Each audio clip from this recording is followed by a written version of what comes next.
Hi, welcome to YoYo TV. Telangana రాజకీయాలు పథకాలపై పడ్డాయి. అధికార పార్టీ కాంగ్రెస్ ఇటీవలే ఒకేసారి 4 పథకాలను ప్రారంభించింది.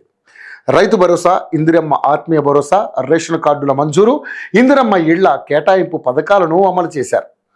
రైతు భరోసాను 4,41,911 మంది రైతులకు పెట్టుబడి సాయం కింద ప్రతి రైతు ఖాతాలోనూ 6,000 రూపాయలు జమ చేసింది. 4.41 లక్షల మంది రైతుల ఖాతాల్లో 569 కోట్ల రూపాయలు జమ అయ్యాయి.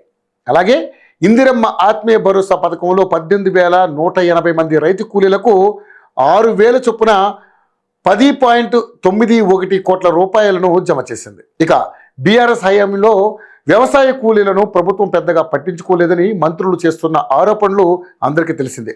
ఇక మూడో పథకంగా కొత్తగా 15,414 రేషన్ కార్డులను ప్రభుత్వం మంజూరు చేసింది. ఈ కొత్త కార్డుల వల్ల 51,912 కుటుంబాలకు లబ్ధి జరిగింది. అలాగే కుటుంబాల్లో కొత్త సభ్యులను చేర్చాలని వచ్చిన దరఖాస్తుల్లో 1.03 లక్షల కార్డుల్లో కొత్త సభ్యుల పేర్లను మార్చింది.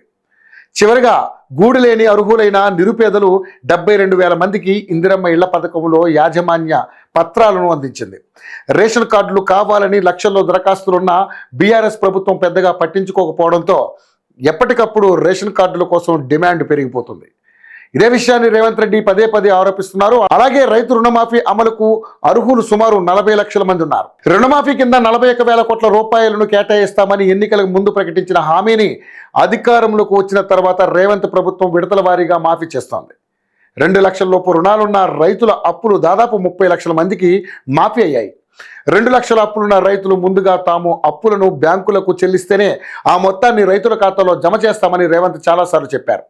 దాంతో 2 లక్షల రూపాయల రుణాల మాఫీ ఎంతవరకు అమలైందన్న విషయంలో క్లారిటీ లేదు. అలాగే ఆధార్ కార్డులు తప్పులు, బ్యాంకుల ఖాతాలు, ఆధార్ కార్డుల మధ్య సాంకేతిక సమస్యలు, బ్యాంకు ఖాతాలతో లింకు కాకుండా ఉన్న ఆధార్ కార్డులు సుమారు 4 లక్షలు ఉంటాయి. ఇలాంటి సాంకేతిక సమస్యలను, రుణమాఫీకి అవసరమైన పత్రాలను బ్యాంకులకు అందించని కారణంగా మరికొందరు రైతులకు రుణమాఫీలు కాలేదు. వీటన్నింటినీ ప్రభుత్వం తరపున నోడల్ అధికారులు పర్యవేక్షిస్తున్నారు. ఈ విషయంలోనే బీఆర్ఎస్ వర్కింగ్ ప్రెసిడెంట్ కేటీఆర్, హరీష్ రావు తదితరులు రేవంత్పై రెగ్యులర్గా ధ్వజమెత్తుతున్నారు.